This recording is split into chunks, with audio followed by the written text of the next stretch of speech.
Please be seated.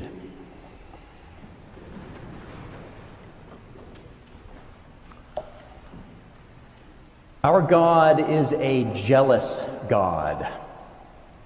You've heard that, right? It comes from the book of Exodus, when God is remaking the tablets that Moses smashed upon seeing the Israelites worshiping the golden calf. So yes, even while Moses was up on the mountain receiving the first covenant, the people were down in the desert getting Aaron to create an idol for them to worship.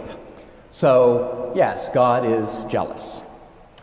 And however many centuries later, today God is encouraging Jeremiah to remind everyone of the same thing, that God is jealous because the people have gone after worthless things.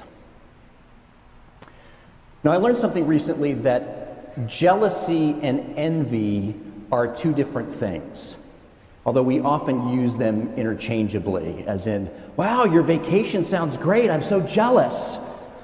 Turns out you're not actually jealous, you're actually envious. Here's what I learned about this. Envy is wanting something that someone else has. You had a vacation, I didn't have a vacation, I want a vacation, and maybe I even wish that you didn't have a vacation. Envy is about wanting something that you don't have that somebody else does. In the Bible, it's called covetousness, and we all know that there are many, many prohibitions against it, right? That's not jealousy. Jealousy is not about what we don't have. Jealousy is about what we have that we are afraid of losing. Jealousy is also not a single emotion, apparently. It's the name that we give to the fear, the sadness, or the anger that we feel when we are about to lose something important to us that we already have, typically to a third person. But it could be any third thing. It could be a job or a hobby or an addiction. It's an important distinction to make because God is never envious, right? How could God be envious? God doesn't want or need anything that we have. It all already belongs to God. So God can't be envious. But God can be and is jealous, because God is in a deep and intimate relationship with Israel, with all of us, all of creation really, but they and we continue wandering off, chasing after other gods, forgetting about this primary relationship that we have and searching for all of the attributes of it: love, perfection, truth, wisdom, will, strength, omniscience, origin, harmony, looking for all of those things everywhere, but where it always and eternally is, with God. In all of the prophetic literature, this trope of Israel being unfaithful and going after other gods is repeated over and over and over again, and God consistently expresses holy jealousy over it. Has a nation changed its gods even though they are no gods? But my people have changed their glory for something that does not profit. God fears and is sad and angry that this primary relationship is breaking because of their unfaithfulness, because of our unfaithfulness. And so God is jealous. And the core of God's jealousy is always our infidelity, our idolatry. We put something else in God's place. We make something else as important or more important than God.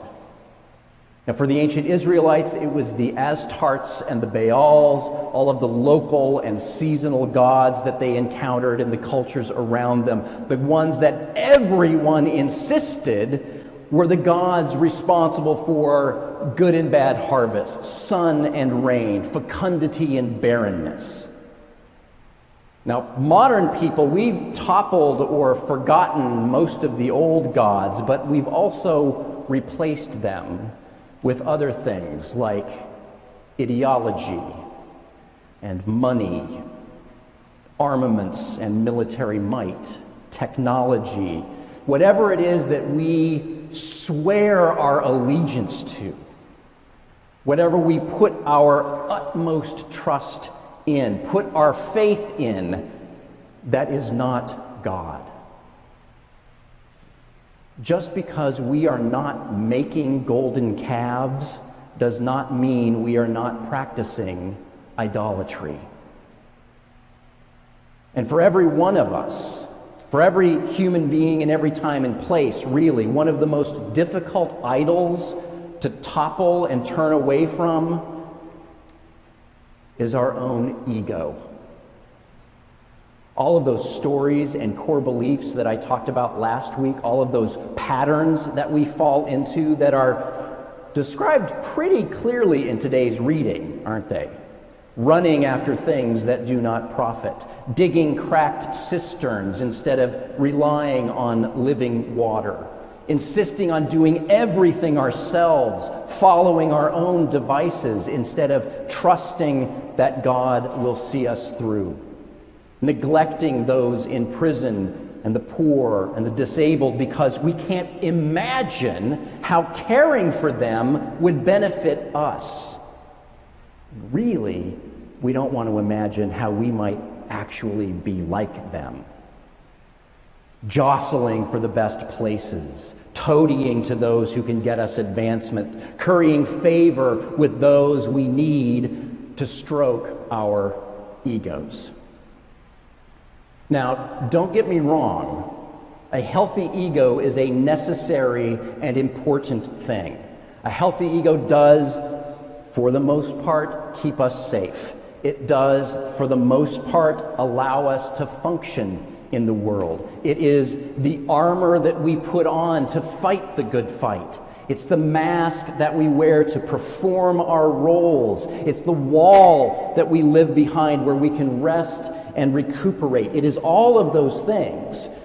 But in terms of idolatry, our egos are also probably the biggest idol that any of us will ever have to topple. An ego is necessary, it's vital, it's important, and because it was constructed by human beings, it is also by definition cracked and leaky and false. The ego is the private self, the false self, the self described so eloquently by Thomas Merton as the one who wants to exist outside the reach of God's will, outside the reach of God's love, outside of reality, and outside of life. Such a self, he says, cannot help but be an illusion. In the eyes of God, in the holy truth of reality, the ego is an illusion. It doesn't exist in the reality that is God, says Merton, because God doesn't know anything about it. Now let that sink in for a minute. The ego does not exist in the divine reality because God does not know anything about it. God sees right through it. We see it, and typically we only see reality through the veils of the ego's reactivity. We see the ego, and for us, it becomes reality. And when that happens, the ego becomes an idol. the person that I think I am, the person all of my ego stories insist that I am, the person all of my ego stories desperately need me to be in order to maintain this illusion of a separate, competent, strong, peaceful, righteous self, that person, that self, is not visible to God. God only sees what I truly am, what God has created me to be, and wonders why I'm not living that way more consistently. And yet this false self and all of the stories that go with it is where most of us put our time, our energy, almost all of our faith, all of our trust. Talk about idolatry. It's no wonder God is jealous. So what's the remedy?